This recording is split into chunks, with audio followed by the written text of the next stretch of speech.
Hello everybody, this is General Yanis, and today in Death Card Tactics I'm going to be looking at the best stratagems to increase the damage of our vehicles. So like I did the video with the Plague Marines, so where do we get the most bang for our command points?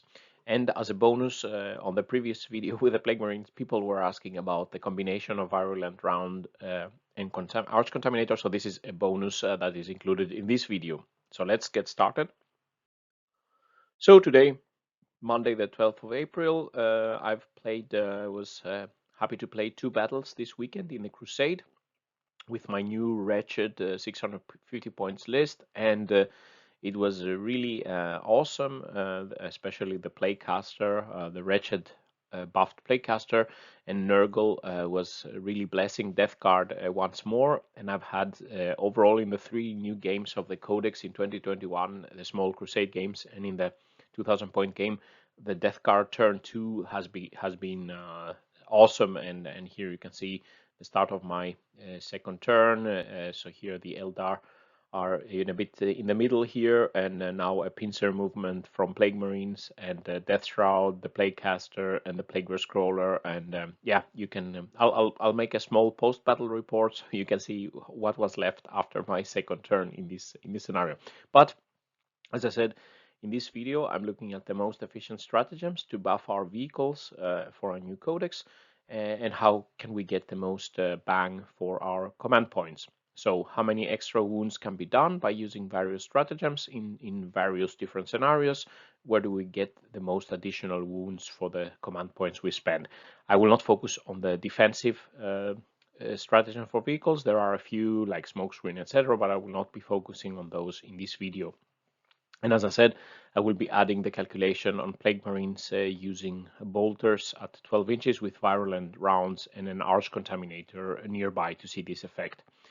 And in a previous video, I made the analysis for a lot of stratagems related to Plague Marines. I'll post the link here, a banner you can click if you also want to watch that video. So let's get started with the vehicle's stratagems. So the stratagems that I have analyzed in this video are the ones that are applicable to our vehicles. I have looked at in the command phase, we can use the Unclean Machine Spirit for 1 command point. So a bracketed Land Raider can shoot as its unbracketed profile. In the shooting phase, we have a few stratagems we can use. The Fire Fever for a Helbrute. So the Helbrute gets +1 to hit and +1 to wound, but it can only target 1 enemy. The Plagueburst Crawler has a specific one, the Disgusting Forec for 1 command point, where the Mortar becomes a damage 3. So this is really good against 3 wound targets and can spread mortal wounds to nearby units of the target if it scores some hits. And this is good also for castles in the beginning of the game. Could be helping us to spread some mortal wounds and take out some pesky 3 wound models.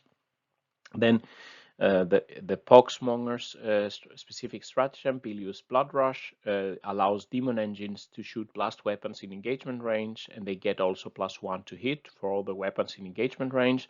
So right now the heavy weapons for our Daemon Engines are suffering -1 to hit in engagement range, but with this negates the bad effect, and it allows them to shoot the mortar, for example, the Plagueburst Crawler mortar or the Defiler cannon, which are blast weapons.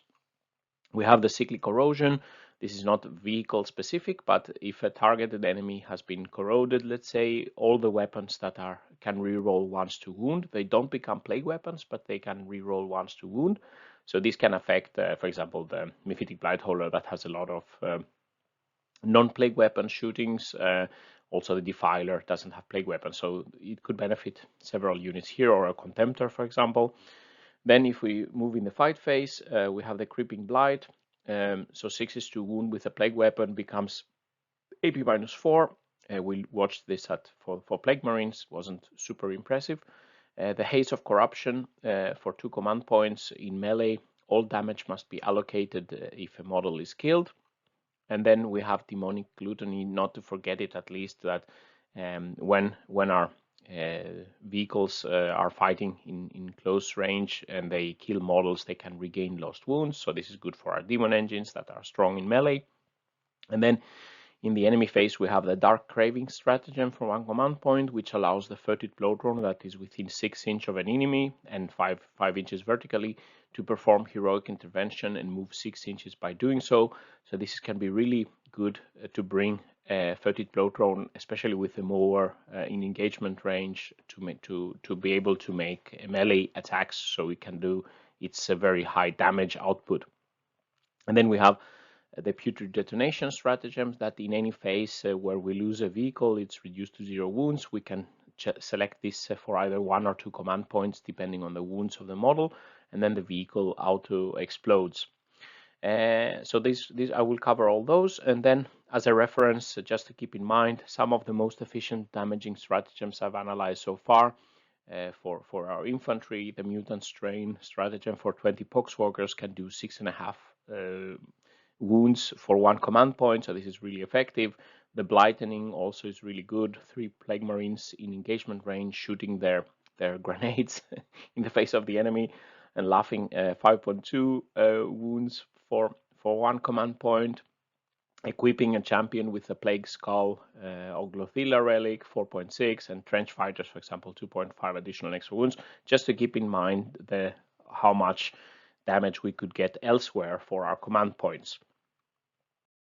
But let's start with finalizing the previous video where I analyzed the effect of virulent rounds. So now I'm looking at a scenario where the Plague Marines are shooting at 12 inches. We have a squad of 10 Bolter Marines, and we have an Archcontaminator close by to them, so they can benefit from re-rolling all to wound rolls with Plague Weapons. So we use the virulent rounds for 1 command point, then all the bolters become Plague Weapons, and this of course will have the highest effect if all 10 of the guys have bolters. And just for comparison here, I'm assuming one comparing squad where 9 of the guys have bolters and 1 Marine is equipped with a Blight Launcher. And here is the damage output for the different 31 targets I'm typically modeling. So the bottom blue line is the standard Plague Marines. They don't do super much damage with their standard bolters. If they add the virulent rounds, we get the orange line, so a bit improvement because now they can reroll once to wound. But if we on top of that add the Archcontaminator, here we add the virulent rounds and the Archcontaminator, we get the gray line, so they get better performance now because they can reroll all wound rolls. And in comparison here, we have the light blue, you can almost not see it with the Blight Launcher, and then the green is if we have the Archcontaminator close by here. And this table summarizes the damage output. So here is the average. The standard squad will be doing 2.5 wounds across all the targets on average, let's say. Of course, it would be doing more against cultists than it would be doing against Gilliman here. But yeah, the mathematical average of these targets is 2.5. If we added only the virulent rounds, the average damage goes to 2.9. So we are getting 0.4 more damage on average across the targets here for 1 command point. If we combine it with the Archcontaminator, it's definitely much better. We get 1.3 extra wounds for the command point we spent. But of course, with some of the previous stratagems I showed you before, like Mutant Strain, we're not as close, of course, in the damage output of this one, but still could be helpful. But if we include 1 guy with a Blight Launcher, we are already getting, let's say, 0.7 more than the baseline here. And if we have the Archcontaminator close by with 1 Blight Launcher, we are getting 0.9 wounds more than the reference case. So if we could have the maximum 2 Blight Launchers in this squad for 20 points, we would be doing more than the virulent rounds and Archcontaminator, and it would be saving us command points.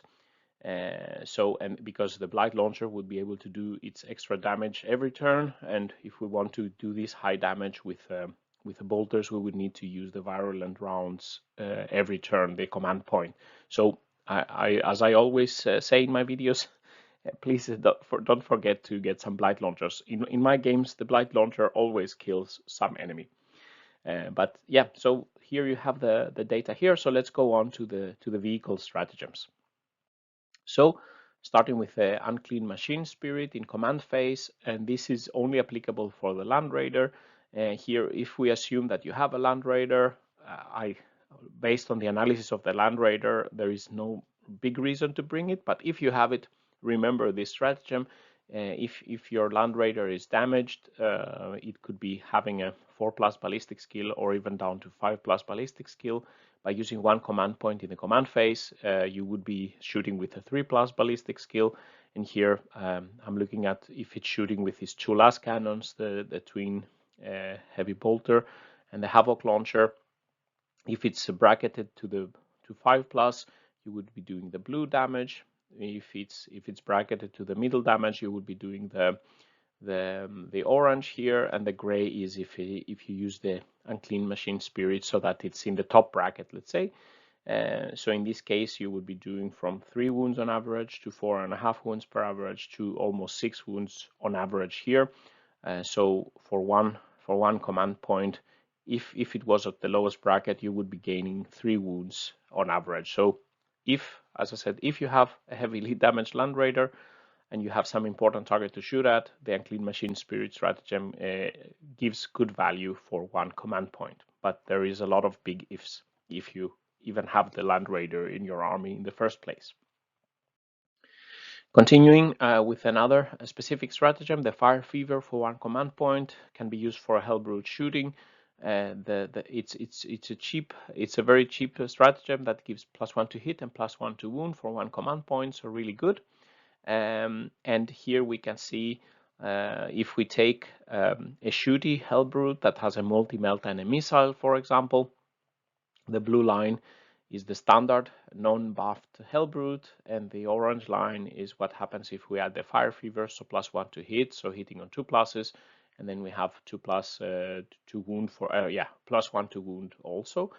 So we can see that we are doing consistently, we are doing better damage on average here. So if we have 2.7 wounds on average here with no stratagem, and if we do the Fire Fever, we're getting 4 wounds on average across these targets, so we're getting 1.3 more wounds for 1 command point. But as we know, like the Archcontaminator before, the Helbrute can also benefit from a lot of it could benefit from auras and abilities and so on. So let's say that we have a reroll once to hit with a Chaos Lord nearby, we have the Tollkeeper relic close by, and the Helbrute is frenzied, so it can reroll once to wound. So then the damage increases to 4.6 wounds on average, and if we use the Fire Fever stratagem, we go to 6.5 wounds on average across all the targets. So here the Fire Fever would be giving us almost 2 wounds more for command point. So probably I think it's probably worth it if you have the Helbrutes. Remember to use the Fire Fever, especially if you are buffing the Helbrute with other things, and probably it's good to use it early so you can do some extra damage, because the Helbrute probably is not going to last the whole game, liking the invul save. Continuing to the Disgusting Force, it's one of my personally favorite stratagems, because I'm facing a lot of Space Marines with Eradicators in my local meta, let's say. So this is applicable only for the Plagueburst scroller in the shooting phase. The mortar becomes damage 2 weapon, becomes a damage 3 weapon, and additionally, if you hit all the enemy units within 3 inches of the target you are hitting, you roll a d6, and on 4+ they get mortal wounds. So here we have the normal mortar, the normal mortar shooting d6 shots, the blue line, and if we do the Disgusting Force, it becomes damage 3, so it increases a lot. It doesn't increase for wound 1 targets or wound 2 targets, but it will increase especially here, for example, for wound 3 targets like the Eradicators, or multi-wound targets where every damage, you don't lose any damage, but it doesn't help you, of course, for 1 wound or 2 wound targets, so don't use it against those. So on average, it doesn't seem super good here. We're only getting, let's say, one wound on average across these targets. but we are getting almost 2 wounds on average more on a unit like 3 wounds, like an Eradicator. And we shouldn't forget that we also get half mortal wound on average for every enemy within 3 inches. So it's on top of these calculated values. So this stratagem can make sense for targets with 3 wounds, 5 wounds and higher. It could make sense for lower wound targets if it is surrounded by many supporting units, like if the opponent has been the castle. So because we have this good possibility to spread mortal wounds. And so for example, if we have a unit of Eradicators with 3 supporting units within 3 inches, then the damage with the stratagem would become plus 3.3 wounds on average. So the Poxmonger specific stratagem in the shooting phase, the Bilious Bloodrush for 1 command points. This can allow Daemon Engines to shoot blast weapons in engagement range, and they get +1 to hit for all weapons in engagement range. This means that the heavy weapons of our Daemon Engines will be still hitting on 3+ if the Daemon Engine is unbracketed, and the other weapons they have, for example, assault weapons or rapid fire weapons, they will be even hitting better. They will be hitting on a 2+, so this can be quite fun, for example, with the heavy blight launcher of the Putrid Bloatdrone. Of course, the +1 to hit doesn't help our auto-hit weapons like the speeders, of course. So here I've analyzed to see what is the effect if we have the Plagueburst crawler with the entropy cannon configuration. So here the mortar can be used, and the entropy and slugger will be hitting with 3+. Otherwise, if we didn't use this stratagem, the mortar could not shoot in engagement range, and the entropy and slugger will be hitting with 4+. The Defiler also has a blast weapon, so it can greatly benefit from the Bilious Bloodrush. So here I take a shooty one with a twin heavy bolter, and I added the Havoc launcher. This one, the Havoc launcher, would not be able to shoot in engagement range. So now with the stratagem, both these weapons can be used, and the twin heavy bolter will be hitting on 3+ instead of 4+. The Mephitic Blightholder, it has a frag missile that it cannot use in engagement range against hordes. Now this can be used, the blast weapon, and then the Mephitic Blightholder will also be benefiting that it's multi-melta, and the missiles will now be hitting on a 3+, and the Bile Spurt is an assault weapon. It will be hitting on 2+ now with the Bilious Bloodrush. This is also a blast weapon, but it has the special rule that you can shoot it anyway in engagement range. And then for the Putrid Bloatdrone, only the Blight Launcher is affected. You shouldn't use this for a Putrid Bloatdrone with Spitters or Mower, of course. It would not benefit at all. But the Blight Launcher here, the heavy Blight Launcher, will be hitting on 2+. So here we see these 4 examples here. This is the standard damage they would be doing in engagement range across all the 31 targets I'm usually simulating. Here I also take, of course, into account the -1 toughness contagion. So this is let's say the damage they can do without the stratagem. If we add the stratagem, we see especially the Plagueburst crawler, especially the Defiler here, they increase a lot because suddenly now they can use the cannon and the mortar. So here we see the extra damage for 1 command point is 3.2 wounds for the Plagueburst crawler in this configuration, and 4 wounds for the Defiler here. It can also shoot its Havoc launcher. The Mephitic Blightholder is, let's say, only 1.2 wounds extra for command point, but it could be more because we could have multiple Mephitic Blightholders in the unit. So if we have 3, it would be 3.6 wounds more on average. The Blight Launcher gives us 1 wound more on average. But if you take the Poxmongers, if you have Plagueburst crawlers and Defilers, etc., and they get locked down, remember to use the Bilious Bloodrush to clear out and deal a lot of wounds to the opponent trying to lock you down. So in the shooting phase or fight phase, we can use the Cyclic Corrosion for 2 command points on an enemy unit. A plague weapon hitting that unit would cause it to be corroded, and then everything else hitting that corroded enemy can reroll once to wound. So this is a benefit for non-plague weapons. our units that have plague weapons already will not be benefiting from this extra reroll. They have already the reroll 1 to wound. So our vehicles with non-plague weapons are basically the Mephitic Blightholder, which has the multi-melt and missile. The Defiler doesn't have plague weapons, so it has its cannon and Havoc launcher and twin heavy bolter or twin las cannon. The Helbrute, it has typical, could be also a shooty one, like the Mephitic Blightholder. And then we have, for example, the Contemptor with Volkites that are not plague weapons. Those would also benefit a lot from rerolling 1 to wound, to fish for extra 6s to do more mortal wounds. Some of our vehicles already have mostly plague weapons, for example, the Plagueburst Scroller and the Putrid Bloatdrone, and thus don't benefit a lot from this stratagem. So looking at the other examples here, a Defiler, a Mephitic Blightholder with multi-melt and missile, and the Contemptor with twin Volkites, this is the standard damage they would be doing.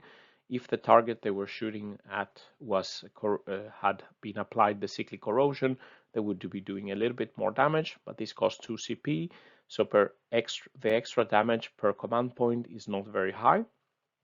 So for the cyclic corrosion to give a nice return of high damage compared to the command points we spend, multiple units should be firing at the same target that is cyclic corroded, where we invested 2 command points. So this could be really good versus a high priority target that a lot of our vehicles and infantry can shoot at. I'm thinking, let's say, a big knight or a big vehicle or something like this. Then we could definitely use this, and then if we have a couple of units, then it can start paying back its points like some of the other stratagems. So this requires a bit more planning, but keep it in mind if you are firing non-plague weapons at a very high target opponent. So the Creeping Blight, moving on to the fight phase, for a death card unit, when it does, this is, let's say, it's not vehicle specific, it's any death card unit. So this allows in melee, when we are doing an attack with a plague weapon, an unmodified wound roll of 6 becomes AP -4. And this doesn't really help us if the targets have invul saves or already very bad armor saves, of course. The vehicles that we have with plague weapons in melee is the Bloatdrone with a Mower, which already has a nice AP of -2, or the Bloatdrone with the Spitters and the Blight Launcher. It has the Probe, and the Mephitic Blightholder with a Gnashing Mow, not Gnashing Mow, as some commented before. This also has AP -2, so the benefit of using the Creeping Blight sounds also, it's only 1/6, let's say, of the attacks that will be getting AP -4 instead of AP -2. So it's, as you can see here in the graph, the blue line and the orange line is the Bloatdrone with the Mower. The Creeping Blight helps a little bit here with 2+ save targets and 3+ save targets, but not so much for the others with invul saves and bad saves here. And the Putrid Bloatdrone or Mephitic Blightholder that don't have the Mower, you can basically not see the big effect of the Creeping Blight. So only consider it if with a Mower, Putrid Bloatdrone, if you want to really squeeze out every last damage that you can get. But otherwise, I wouldn't consider the Creeping Blight for our vehicles. So the Haze of Corruption that we also looked for the Plague Marines, this costs 2 command points. And this means that every time we kill a model, the enemy has to allocate all the damage when a model is killed. So this is used in the fight phase and can only be used for a core unit. So we can only use it for the vehicles that are Helbrute or Contemptor here. So if we look at, for example, here I'm looking at a Helbrute with a Helbrute Fist. It's a damage 3 weapon. It has 5 attacks. Maybe it could have also a Power Scourge, a secondary weapon. So it could have 3 attacks with a damage 2 weapon. It could also have a Helbrute with a hammer. This has a D6 damage, 5 attacks. So those could be potentially interesting to use a Haze of Corruption if you have a melee-oriented Helbrute in a fight versus 1 wound or 2 wound targets. Of course, you don't get any effect if there is only one model unit you are attacking. Multi-wound, I mean, doesn't make sense. here I'm looking at a 1 wound example here, fighting Gene Stealers. So here you can see the Helbrute Fist would be doing, let's say, 1.9 from its 5 attacks. It would be doing 1.9, almost 2, let's say, wounds go through. And then in the normal case, it would be killing 2 Gene Stealers, but if we use the Haze of Corruption, we would be, let's say, almost 6. So we would not lose so much damage. So we are getting 3-4 more wounds here.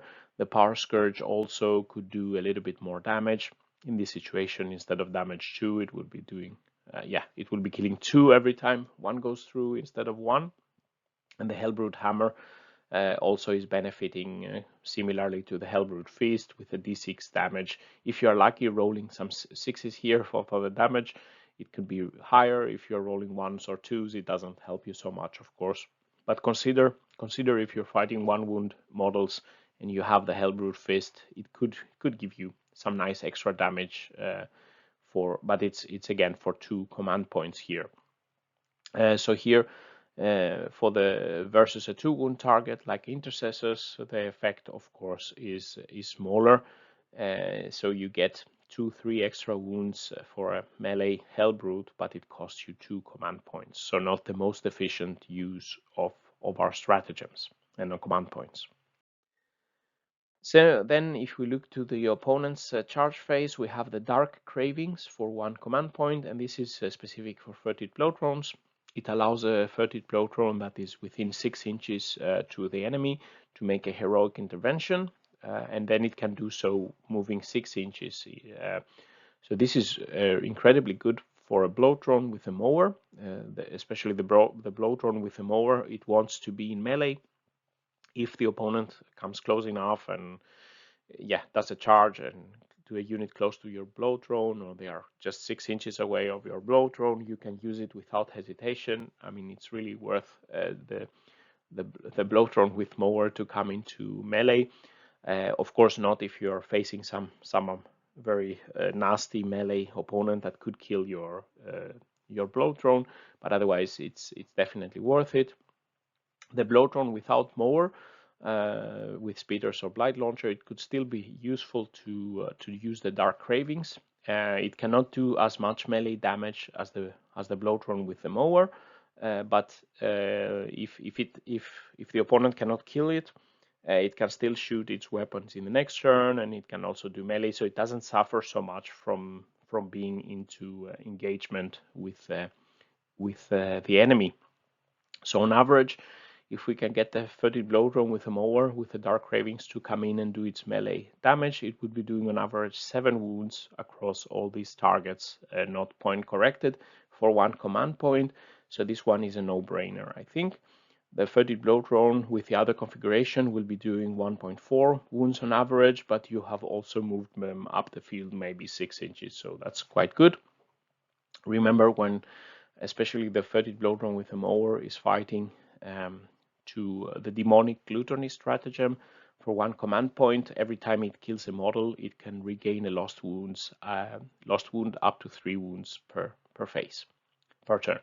So Dark Cravings is really good with a Putrid Bloatdrone and a mower. Finally, let's look at the Putrid Detonation. If we lose our vehicles, the vehicles is reduced to 0 wounds. Instead of rolling to see if the vehicle explodes, we can play this stratagem for 1 command point or 2 command point, and then the vehicle auto-explodes. Of course, this would be depending on the situation on the battlefield. Are there many enemy units within range of your vehicle when it is killed? Then it can really do a lot of good extra damage. Here I've listed all our, let's say, vehicles here, and we see that we have the Putrid Bloatdrone and the Mephitic Blightholder. They explode. They have exploding on 4 pluses. All the other vehicles are exploding on 6 pluses. The range and the explosion range and the explosion damage they are doing. The Bloatdrone and the Mephitic Blightholder only hurt non-Nurgle units, so it's good even if we have our own units close by, but they are only dealing, let's say, 1 damage within 6 inches to non-Nurgle enemies. Then we have the Plagueburst Crawler, the Defiler, the Chaos Predator, and the Rhino. they have the same profile, so they explode on 6+. All units within 6 inches, including our own, unfortunately, would get D3 mortal wounds on a 6 to hit. And because they have, and then the Helbrute, because it's a smaller unit, let's say, it only does the explosion damage within 3 inches, only dealing damage 1. And then the Land Raider, which is the biggest model, let's say, it does D6 damage within 6 inches. So this could potentially do a very big amount of damage if it's surrounded by a lot of enemies here. The Putrid Stratagem cost to not do the explosion roll costs differently. If the model has 9 wounds or lower, it costs 1 command point, and then if it's 10 or higher, it costs 2 command points. So we have the Helbrute, the Bloatdrone, and the Mephitic Blightholder cost 1 command point, and the others cost 2 command point to auto-explode. This would be the average damage if we, for example, if we as example have 3 enemy units within the range of the explosion, and we don't use the stratagem, on average 1 out of 6 times we could be doing some damage. So this is, let's say, the baseline. If we add the stratagem, we will be dealing this damage, and this is the extra damage per command point if we had 3 enemy units. So here you see, for example, the Land Raider here would be doing 4 damage more per command point. If we also, here we can say how much extra damage would we be doing per command point per unit that is close to the model exploding. So here you see the Land Raider has the highest extra damage because it has this D6 explosion. So if we have a couple of enemy units within explosion range, especially for Land Raider, it can be really worth it to use the Putrid Detonation, even if it costs 2 command points. But keep in mind, of course, damage to own units. If we have our own characters close by, we don't maybe want to deal mortal wounds to those. Bloatdrones and Mephitic Blightholders do not do damage to own units. However, the benefit of the Putrid Detonation is smaller. They have quite a big chance of exploding naturally, let's say. So, summarizing the vehicle's buffing stratagems, as we saw here, the Unclean Machine Spirit can do an average damage of 3 wounds here. So I think some of the ones that stand out is, of course, the Dark Cravings for the Putrid Bloatdrone with a Mower. If this makes the Putrid Bloatdrone come into engagement range, it definitely is worth it because it's really a nasty unit in melee, and you can just see the 7 wounds it would be doing on average as bonus damage due to the 1 command point. The Bilious Bloodrush is good if you have the Poxmongers. So in this case, you would probably also have a lot of vehicles to utilize the Poxmongers. So remember that if you're playing Poxmongers. The Disgusting Force for the Plagueburst Crawler at first glance is not super good in the table, but it's specifically an anti-3 wound and castle stratagem, so it can be really good in the start of the deployment. The Putrid Explosions can be quite situational, but can come quite handy in some situation here. And then the Fire Fever, of course, if we have some Helbrutes, it's for 1 command point we can do some quite good extra damage. So, summary and final thoughts. The Death Card vehicles have access to a number of buffing stratagems for the damage. They are probably easier to remember compared to the ones that affect our infantry and plague marines, etc. Some of them only apply for one type of vehicle. So if you don't have Putrid Bloatdrones, you don't have to remember the Dark Cravings. If you don't have the Plagueburst Crawler, you don't have to remember the Disgusting Force. If you don't have the Helbrute, you don't remember the Fire Fever, etc. So try to remember those that are applicable to your units. For if you have the Putrid Bloatdrone, as I said, remember the Dark Cravings to make it come into melee more often. The Poxmongers, if you build a strong Daemon Engine list, is good for our Plagueburst Crawlers and Defilers and Mephitic Blightholders. And then the Helbrutes, I would guess probably if you are taking some and you want to buff them by other auras, then remember the Fire Fever And then for if you take the Land Raider, it has some good stratagems, but I wouldn't probably, it's not benefiting so much to bring the Land Raider itself. So with this, this concludes the video. What do you think about the stratagems for the vehicles? Have you been using, for example, the Dark Cravings or the Disgusting Force or the Fire Fever? What have you achieved with these stratagems? Which one is your favorite? Leave some comments below. If you like this video, please press like and subscribe to the channel, where I will be posting many more analysis of Death Guard and also other armies going forward. If you want to further support my efforts, I hope you appreciate how much time it takes to compile a video and do all the calculations for example, this analysis here. If you want to support my work a little bit more, please visit my Patreon page, where you can become a patron and also have you get some access to some special content, and you also have more possibility to affect what influence what will be the next videos, or if you have some special suggestions. So please visit there if you want to. And with these words, General Yanis is signing out. Stay safe out there, and bye bye.